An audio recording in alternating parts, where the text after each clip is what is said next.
ዱባይ በሻንጣ ስራና እንዲሁም በጉብኝት መሄድ ለምትፈልጉ ቪዛ ላይ የወጣ አዲስ መረጃ አለ። እሱን ይዤላችሁ ቀርብ ያለው። ሰላም ሰላም ውድ የፒኬቲው ተከታታዮቼ፣ ዛሬም እንደተለመደው በአዲስ ቪዲዮ በንግድና እንዲሁም ደግሞ በቪዛ ላይ በተለይ በዱባይ ላይ አብዛኞቻችሁ ብዙ ጥያቄዎችን ጠይቃችሁኛል። በኮሜንት በተለይ ቪዛ ላይ አዲስ መረጃ አለ፣ አዲስ ነገር አለ፣ የሁለት ወር ቪዛ የአንድ ወር ቪዛ ለማውጣት የፖሊስ ወረቀት ያስፈልጋል ወይ? እነኚህን ጥያቄዎች ጠይቃችሁኝ ነበረ። እሱን ይዤላችሁ መጥቻለሁ ማለት ነው። ያው ቪዲዮ ላይክ በማድረግ ጀምሩ። እንዲሁም ጥያቄ አስተያየት ካላችሁ በኮሜንት መጠየቅ ትችላላችሁ ማለት ነው። አብዛኞቻችሁ የሻንጣ ነጋዴዎች ጥያቄ የሆነባችሁ የ96 ሰዓት ቪዛ ተከልክሏል ወይ? የ48 ሰዓት ቪዛ የሚባል መጥቷል፣ እሱስ ምንድነው እያላችሁ ጠይቃችሁኛል። የ48 ሰዓት ቪዛ በፊትም ያለ ሲሆን እሱ ለሁለት ቀን ሲሆን በጣም አጭርና ለእናንተ ገብታችሁ ወታችሁ ገዝታችሁ እስከምትወጡ ድረስ የሚሆን አይደለም። ስለዚህ ለሻንጣ ስራ እኔ የ96 ሰዓት ቪዛውን እመክራችኋለሁ።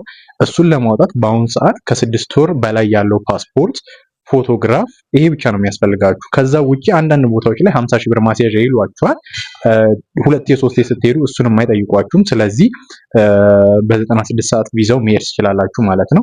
እዛ ሄዳችሁ መኖሪያ ፍቃድ ለማውጣት እና እዛ ሀገር በካምፓኒም ሆነ በግል ስራ መስራት ለምትፈልጉ ደግሞ የሁለት ዓመቱን ለማውጣት የአንድ ወር እና የሁለት ወር ቪዛ እዚሁ ኢትዮጵያ እንዳላችሁ ገዝታችሁ ለምትሄዱ ለእናንተ አዲስ መረጃ አለ። እሱም የፖሊስ ወይም ደግሞ ከወንጀል ነፃ ወረቀቶችን እየጠየቁ ነው። እዛ ዱባይ ያለውን እዛው ዱባይ ማውጣት ትችላላችሁ። እዚህ ሀገር ያለውንም እዚህ ሀገር ከፖሊስ ጣቢያ በቀላሉ ማውጣት የምትችሉት ነገር ነው። ብዙም ይሄን ያህል የሚካበድ አይደለም። ለብዙ ሀገሮች እየወጣ ስለሆነ እናንተ ማውጣት ትችላላችሁ ማለት ነው።